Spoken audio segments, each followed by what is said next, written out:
Gas আর বিদ্যুতের ব্যাপারে মানুষ বলে, দুষ্ট লোকে বলে, অবশ্য ভালো লোক না, টুকু আসে টুকু যায়, এই আসে এই যায়, কতক্ষণ থাকে তারা নাকি বুঝতে পারে না। রুমিন ফারহানা, ব্রাহ্মণবাড়িয়া 2। মাননীয় স্পিকার, আপনাকে ধন্যবাদ। মাননীয় স্পিকার, আমার বক্তব্য মূল্যস্ফীতিতে মানুষের জীবনে নাভিশ্বাস উঠা প্রসঙ্গে।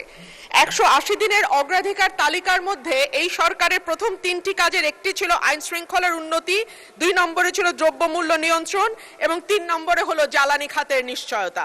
মাননীয় স্পিকার, আইন শৃঙ্খলা পরিস্থিতি নিয়ে কথা বলতে গেলে মুশকিল হচ্ছে, আমাদের আইন শৃঙ্খলা সংক্রান্ত যিনি স্বরাষ্ট্রমন্ত্রী আছেন তিনি হয় ব্যঙ্গ করেন আর না হলে বাকচাতুর্য দিয়ে পুরো বিষয়টিকে ঢেকে দিতে চান। কিন্তু সাধারণ মানুষের সঙ্গে কথা বললে মাননীয় স্পিকার জানা যায় যে বাংলাদেশে পররাষ্ট্র মন্ত্রণালয়ে যেমন 3 জন মন্ত্রী আছেন, 64টা জেলায় 64 জন আইন শৃঙ্খলা বিষয়ক স্বরাষ্ট্রমন্ত্রী থাকলে কেবল মন্দ হতো না বাংলাদেশের আইন শৃঙ্খলা পরিস্থিতির এতই ভালো অবস্থা। আর মাননীয় স্পিকার, জ্বালানি নিয়ে আর কি বলবো, তেল আর গ্যাস আর বিদ্যুতের ব্যাপারে মানুষ বলে, দুষ্ট লোকে বলে, অবশ্য ভালো লোক না, টুকু আসে টুকু যায়, এই আসে এই যায়, কতক্ষণ থাকে তারা নাকি বুঝতে পারে না।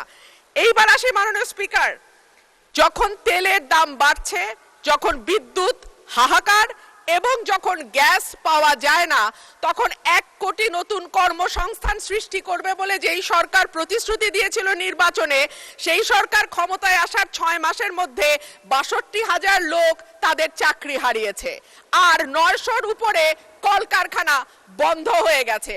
সো নতুন আর কর্মসংস্থান কি তৈরি হবে মাননীয় স্পিকার? যারা আছেন চাকরি করছেন তাদের চাকরি আর কতদিন থাকে আল্লাহ মাবুদে জানে। বাজারে যখন মানুষ যায় 80 টাকার নিচে কোনো সবজি নাই, ডিমের দাম কয়েক দফা বেড়েছে, চালের দাম, বিশেষ করে মিনিকেট যে চাল বলা হয় এটা নাকি খায় না, তারপরেও তো কেউ কেউ খায় মাননীয় স্পিকার, যখন দ্বিগুণ হয়ে যায় এবং যখন আমরা টিসিবির লাইন দেখি তখন